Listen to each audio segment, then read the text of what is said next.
Hi, I'm Crystal, the parenting coach. Parenting is a thing that some of us just expected to know how to do.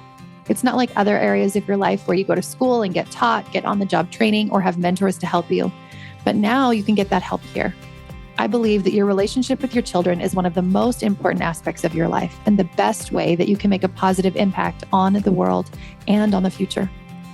I've made parental relationships my life study, and I use life coaching tools, emotional wellness tools, and connection-based parenting to build amazing relationships between parents and their children. If you want an even better relationship with your child, this podcast will help you. Take my parenting quiz at the link in the show notes. Once we know what your parenting style is, we will send some tips tailored to you and a roadmap to help you get the most out of my podcast. Welcome to today's episode, Dyslexia in Our Kids. Are you supporting someone you love with dyslexia, or have you wondered if maybe your child might have dyslexia or you? It's more common than you think. Understanding and treating dyslexia in our home without shame is key to creating lifelong readers, writers, and learners. On today's episode, we talk all about this with expert Melia Keeton-Digby. Melia is an author and speech-language pathologist specializing in dyslexia. She is the founder and creator of The Nest, a sacred gathering space in Georgia, USA, where she first birthed her mother-daughter and mother-son empowerment circles on which her books are based. She works in private practice, offering dyslexia evaluations, intervention, and advocacy. She is also an author of the Heroines Club and The Hero's Heart. She's passionate about supporting parents and raising confident and connected children. In today's episode, we are going to talk all about what warning signs to look out for if you think your child might have dyslexia, key, intuition, how kids with dyslexia are often highly creative and intelligent, and how you can foster that while teaching them reading and writing, unshaming dyslexia, what supports there are for your children and helping them learn to read and write. And then we'll also touch at the end of this episode about the Heroines and Heroes Journey book that she wrote and how you can support your family and community in those. It sounds so amazing. You are in for a treat on today's episode. Hello, everybody. Welcome to today's podcast episode. I am excited to bring you somebody new. I actually do not know her very well, but I loved what she does. And it's something that I've been interested in personally for my own kids, and a lot of my clients have asked about also. So I'm excited to bring this episode to you. So I'll go ahead and introduce Melia to the podcast. Melia, will you tell our listeners a little bit about you and what you do? Yes. Hi, Crystal. Thank you for having me. Yeah. My name is Melia Keeton-Digby. It's hyphenated, and I'm based in Georgia in the U.S., and I am a speech-language pathologist specializing in dyslexia. And I've got 21 years experience working with students of all ages. I'm also a mother to 3 children. My oldest is 23 now. I also have a son on the cusp of 18. And then my youngest daughter is she just turned 14. So I am focused. My days are spent in my day job as a therapist, working with dyslexia, but also I have a really strong passion for mothering my children, and then kind of carrying that torch into the community in all the ways that I can. And one of the ways has been through 2 empowerment circles that I created for my own children, and then shared with our community, and then eventually wrote the books so that other people could do the same. I love that. So we're going to talk more about that at the end of the podcast episode. But I want to first dive into dyslexia because I just have so many conversations with people. And I don't know if it's just more prevalent in the homeschool world or more prevalent with neurodiverse kids, but it just seems to come up in conversation over and over and over again. So first of all, as a speech language pathologist, you probably know a lot about this. I would love to know, how do you kind of know if there might be something going on with your kids versus what's developmentally appropriate for kind of it just taking some time around dyslexia or dysgraphia or any of those type of diagnosis? Well, I guess the first thing to know about dyslexia is that it is extremely common. The data we have says that it's as much as 1 in 5 are somewhere on the spectrum of exhibiting the symptoms of dyslexia. Okay. So the first thing I would want to say is if a parent's intuition is telling them that there is something different about the way their child is processing language and the written word, my hunch would be that, yeah, you're probably right. It's extremely common. And if you're concerned, there's probably value in that concern. And so to seek it further. As far as the signs and symptoms that we would look for, they vary as someone ages. Dyslexia is a lifelong condition. And so as you grow, it changes, but you will always present in certain ways depending on the way your dyslexia manifests. Okay. In the youngest of children, children that are 2, 3, and 4, we can even notice, even before proper schooling or print has been taught to the students, we can already see that there's some differences in the way that they're processing language. Okay. So dyslexia is, by definition, a language-based learning disorder, and it's neurobiological in origin, and it stems from deficits in the phonological part of language. And when we say phonological part of language, we're talking about the sound system.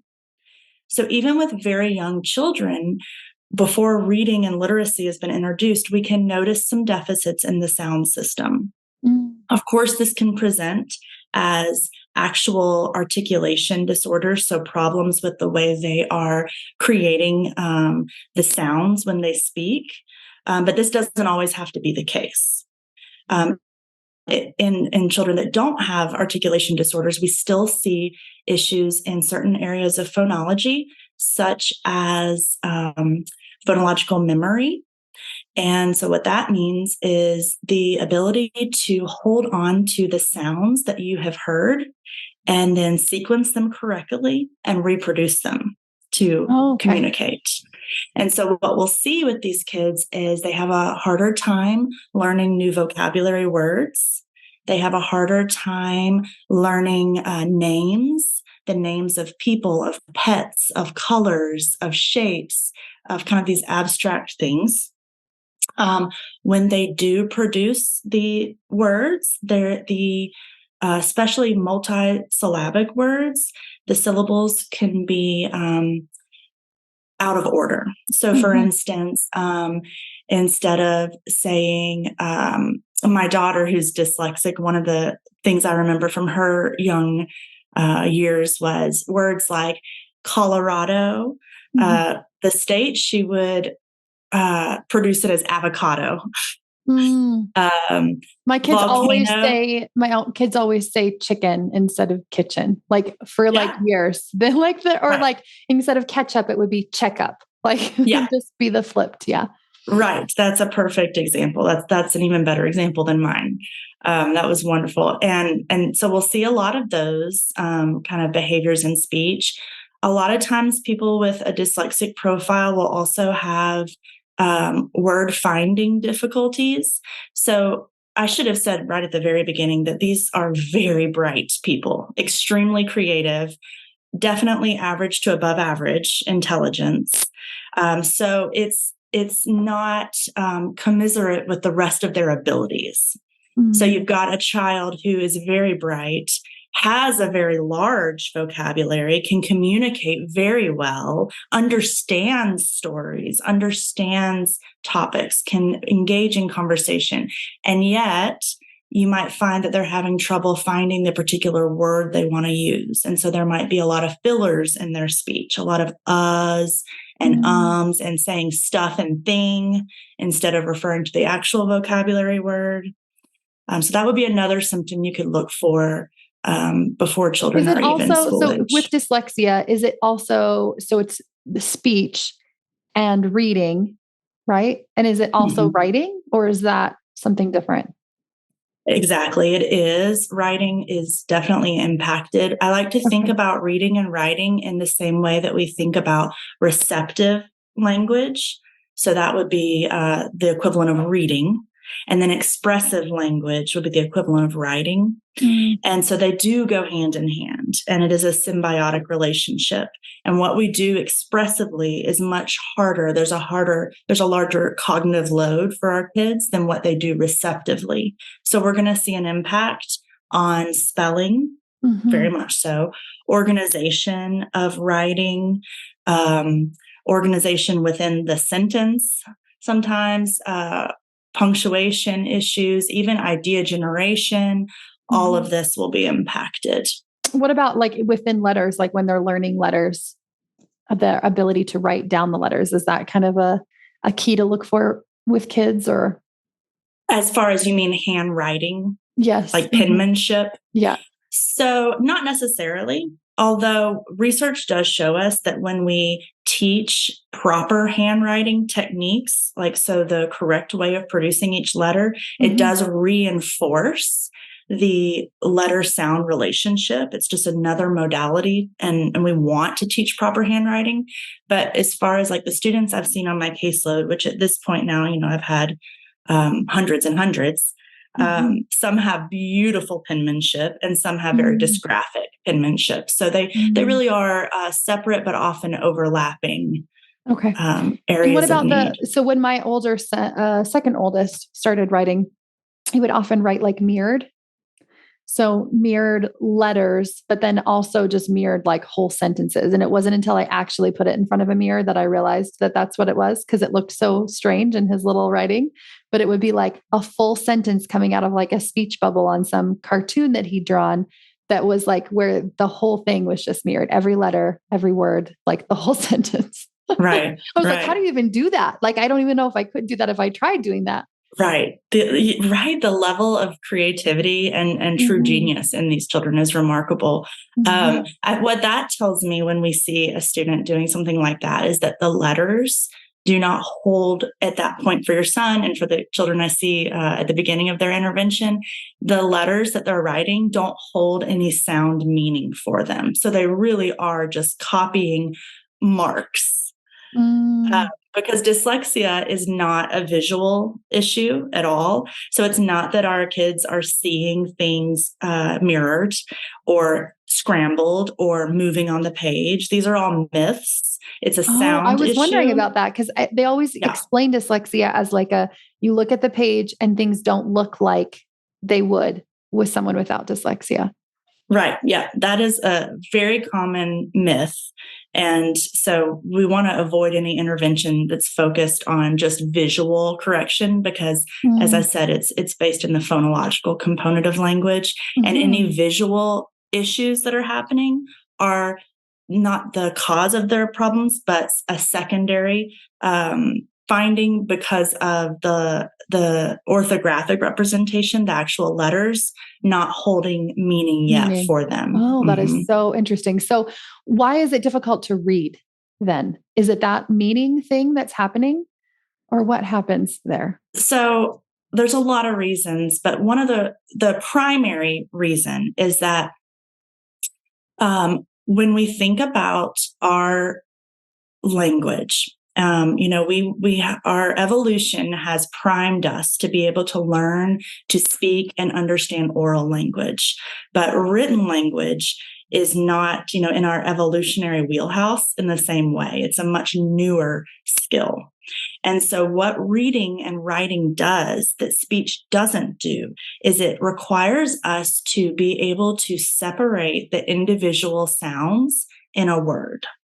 So, for instance, when we teach a child to say the word cat, children with dyslexia will hear that as one sound unit and be able to produce it as cat. This is a very simplified example. Right. Whereas what we have to do in intervention is to explicitly teach that the word cat is 4 individual sounds that are then blended together, and practicing that at higher and higher levels. So that's like the fundamental piece that we see as the issue early on. Okay. And then later, as they master that and they know their sound symbol relationships, and now we're looking at a child who is literate but is still a dyslexic reader, I like to think about it So as I mentioned earlier, it's neurobiological in origin. And what that means is we can put two readers in a functional MRI machine and ask them to read. And someone without dyslexia, we're going to see that there are different centers of the brain that light up while they're reading. Someone with dyslexia, it's primarily one center of the brain, and that's the frontal lobe. Okay. So the analogy I like to think of is the difference between an automatic car and a manual car. Mm-hmm. So someone with dyslexia is having to drive that manual stick shift as they're reading. And this is part of the lifelong nature of dyslexia. They're having to go through each one of those gears to decode the words on the page, versus it just being automatic like it is for people who don't have dyslexia. So it's kind of like always breaking apart those sounds and putting them back together in a very conscious, effortful act versus not. That is so interesting. I often will ask my kids kind of like about like, how do you read this word and what happens? And like their answers are always so surprising, and like kind of how they're deciphering and what it's meaning in their brain in a totally different way. And I homeschool them. So it was fairly easy to see, I think, pretty early on that there was something different there in just the way that they were deciphering it and how they would kind of get to the word combinations and whatever, and with writing and with, all of the little things they were dealing with. I'd love to transition into like, how do we help support them, especially as parents in the home? So maybe you have a speech language pathologist in your area. Where we live, it is very difficult to get them. Like, I don't know if that's the case just all over North America. But for sure here, there's a huge need for more SLPs everywhere. And so even if you know that, your child has dyslexia and you want to get them that support, it could take months to years to actually access it. So I'd love to hear like what can people do at home? And then also if they're looking for more support, where can they go for that? Okay. Yep. Well, so I think there's two pieces I would want to address with it at home. One is the essential remediation or helping our children become readers, writers, and spellers. But the other piece that I think is just as important is the social emotional piece. So I'd say the first and primary thing for parents to do is to understand and educate themselves on the nature of dyslexia, to kind of bust any of those myths and understand what is really happening for their child. And essentially that children want to read. They want to do what they can do well.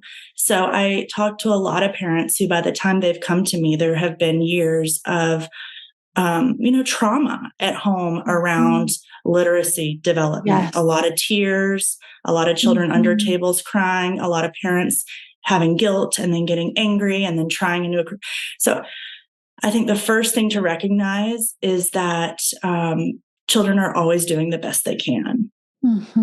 And that if you believe that your child has dyslexia, and one way you could know that is if you have a family history of it, it's extremely genetic. So if you have that in your lineage, you're going to want to understand that that's what's happening, and then also let them know as soon as you can, whether or not that is an official diagnosis. Ideally, information is power. So ideally, we would have official diagnosis.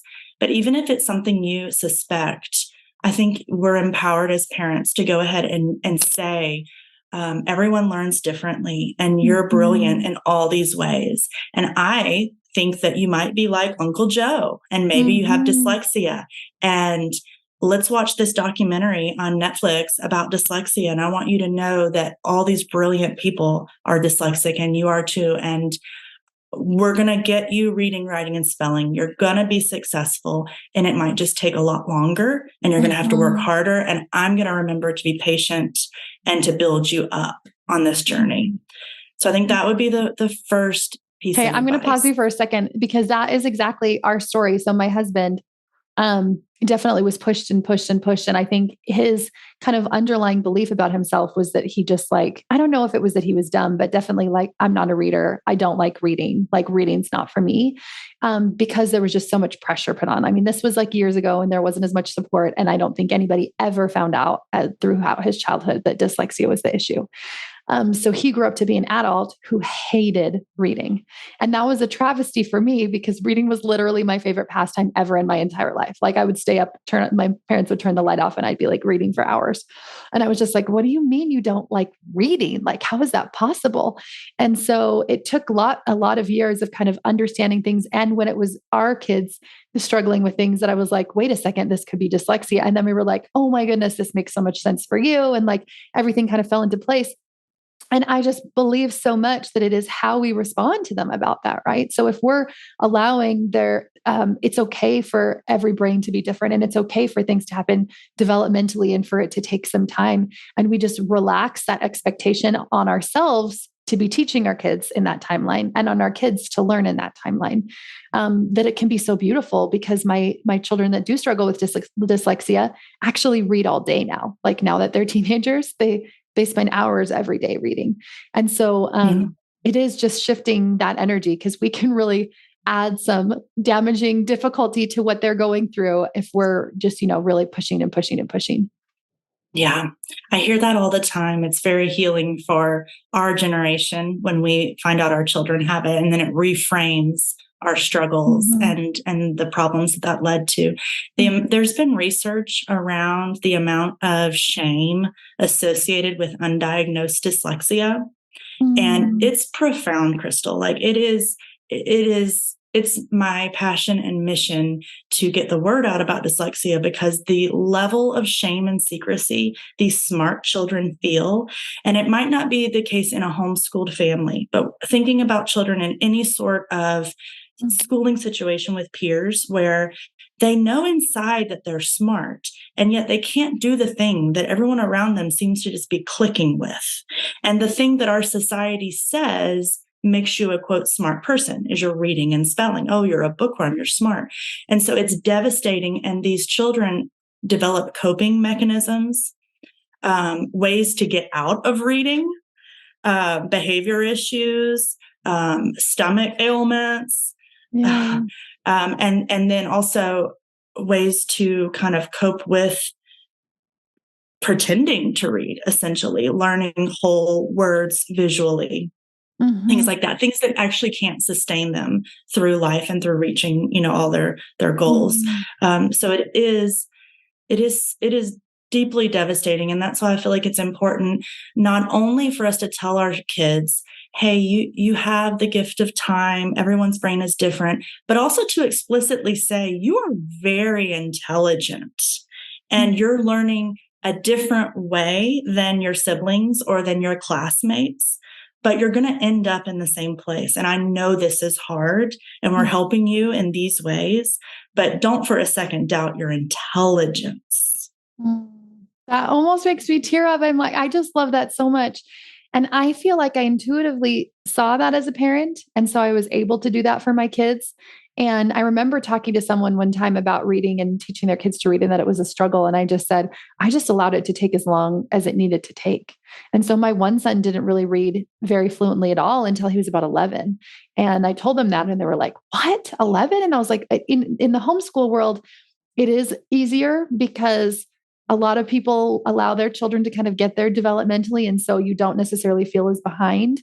But my youngest daughter went to school for the last couple of years in kindergarten and grade 1 and grade 2. Yeah. Kindergarten, grade 1. And she, it was definitely really like pushed, like that's kind of what you do right away. And I did see there like, oh, that would have been really tricky for my boys if they had been in that same situation. She didn't struggle with reading in the same way, but to feel like you're continuously behind all the time and getting pulled out to get extra support in reading all of the time. And just like what those kids would be thinking about themselves. And I mean, the whole work that I do in parenting is unshaming parenting. So I love that you're talking about unshaming it in this sphere within reading and writing too. Right. And so really just it's as simple and as scary as saying what it is and educating yourselves about it and letting your child know it's a thing, it has a name, and it's okay. That just, it frees everyone. And then as far as what can parents do to help essentially just the cognitive and academic growth of their dyslexic children, I'd say the first thing is during the years that your child is becoming a reader, and we'll talk a little bit in a second about what that intervention ideally looks like. But during that time, whether or not you're the one doing it or a school system is doing it. So in your example, Crystal, your son is taking 11 years. He is likely reading text that is way below his cognitive level because he's learning to read. Whereas children who don't have dyslexia and they can learn to read almost automatically, they're able then to enjoy literature and books and be exposed to language and story structure in a way that children who are struggling to learn to read don't. And there's this idea, it's called the Matthew effect, and it's based on the parable in the Bible where the rich get richer and the poor essentially get poorer. And so the divide between language learning in these children can just grow exponentially every year if we're not focused on allowing them to continue growing as language learners. So what I would recommend, taking the example of your son, when you have that 6, 7, 8, 9, 10, 11, 12-year-old who's still learning to read, you're also really getting them access to wonderful, high-quality audiobooks. And they're able to read the books that their peers are reading or the books that they would want to be reading if they had the ability, so that they can continue growing that vocabulary while the rest of them catches up. And there's no magic. Audiobooks have always been part of our journey too, because instead of listening to the radio, we always listen to audiobooks. So we'd be listening to like The Three Musketeers and The Count of Monte Cristo. But the core of our homeschooling day is reading aloud. So ever since they were little, we would read aloud. So I didn't even know that, but I was doing it, which is good. And I have to say that child that year that it took till he was 11 in the beginning would just really struggle through like a Dr. Seuss book. It would be like blood, sweat, and tears at the beginning. Right. And by the end of that year, something within that shifted. And he actually read the entire Lord of the Rings trilogy and understood it. And I was like, so it just completely like what you're saying, like very creative, very highly intelligent. Definitely his brain was ready for it. It was just those little, everything you're talking about that was so tricky for him. Yeah. And then as far as the intervention, I'll just briefly touch on this. Because there's so many resources out there. Yeah. But what we're looking for to teach, and it benefits all children, but especially those with dyslexia, is really explicit instruction in the written language. So the first thing that comes to people's minds is phonics, which that's definitely a foundational piece. But then there's also other areas such as morphology, which is the individual units of meaning in words. So teaching things like prefixes and suffixes and what those do and how they impact a word. So explicitly teaching essentially every rule.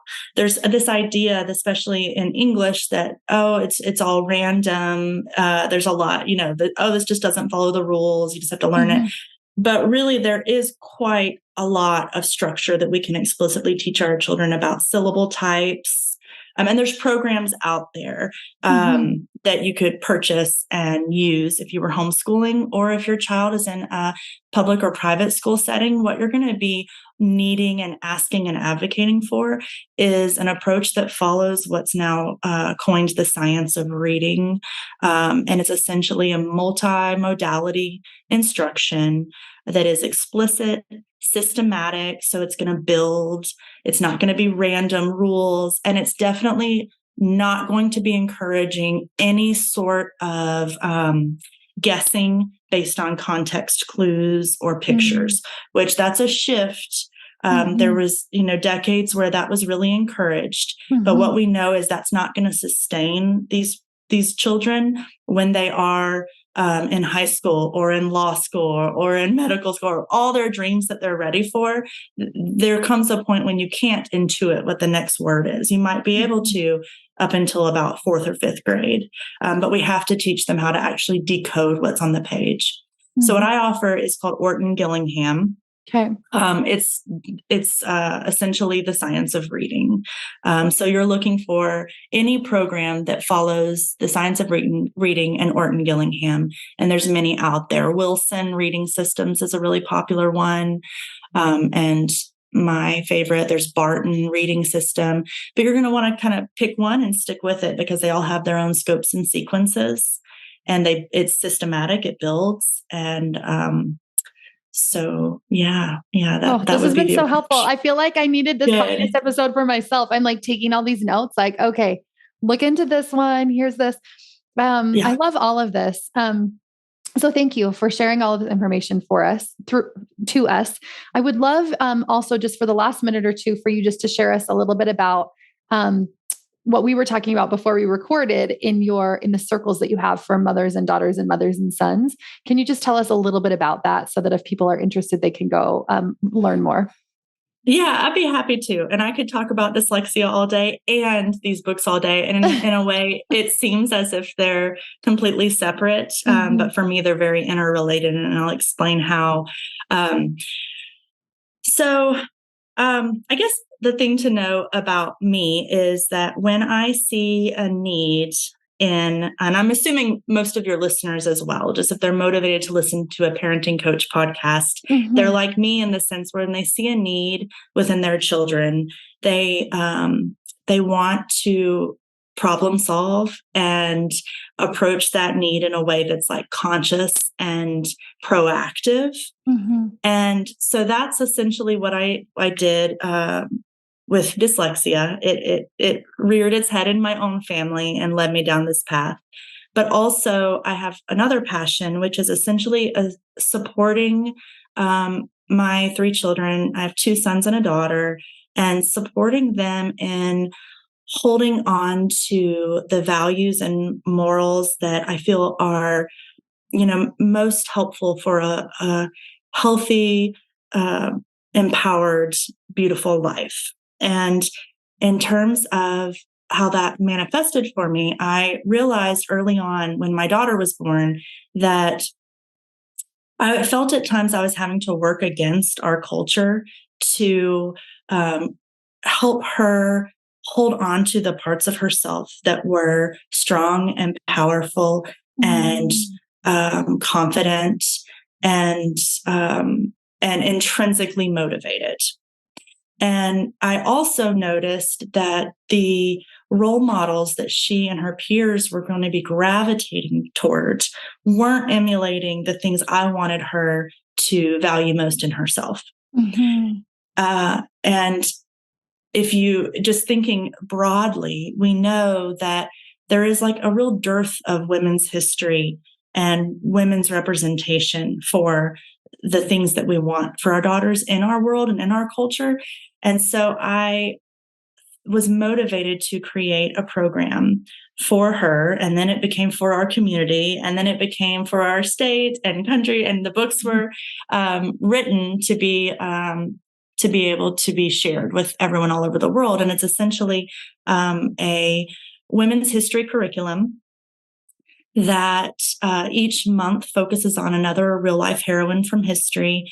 And I treat them almost as archetypes that we can look at and distill down what is the specific quality that we can learn from them. And it's a year-long program. And then at the end, the idea is that our daughters have women that they can call upon within themselves when they face similar challenges in their lives. So for instance, every heroine is associated with a mantra that we study that month.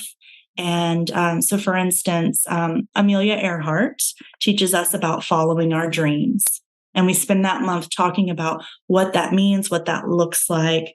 And then there's you meet as a group, and there are activities, discussion questions, everything to guide you through a real nurturing experience. around that topic. And the idea then is later in life, when our daughters are feeling challenged, they can reflect back on the lessons they learned and those heroines that they met during those critical years of their lives. I love that. And so that is called the Heroines Club. Mm-hmm. And it's a really sweet, it's a mother-daughter empowerment circle. And then for my sons, I created something called the Hero's Heart. Mm-hmm. And it's a coming of age journey for our sons and the mothers who love them. That's the title of the book. And because of the birth order of my children, the Hero's Heart is geared toward boys that are on the cusp of adolescence, whereas the Heroines Club, you could begin as early as 6 years old. Mm-hmm. But the Hero's Heart is essentially a year-long rite of passage toward young manhood, and focused on emotional intelligence, community building, getting to know oneself, and essentially recognizing what are the virtues and values of a true hero, and how can you live those out in your life and in community with others. Love that. Love that. Thank you so much for sharing all of that. And I love that you do these kind of two seemingly disconnected, but actually are sort of connected things. And just so beautiful, both of them. Thank you for being on the podcast. We will have links for you to connect with her everywhere under the show notes if you want to learn more about her, if you want to get access to those books. So thank you again for being here today, Melia. My pleasure. Thanks, Crystal. Thanks for listening. If you'd like to help spread this work to the world, share this episode on social media and tag me. Send it to a friend or leave a quick rating and review below so more people can find me. If you'd like more guidance on your own parenting journey, reach out.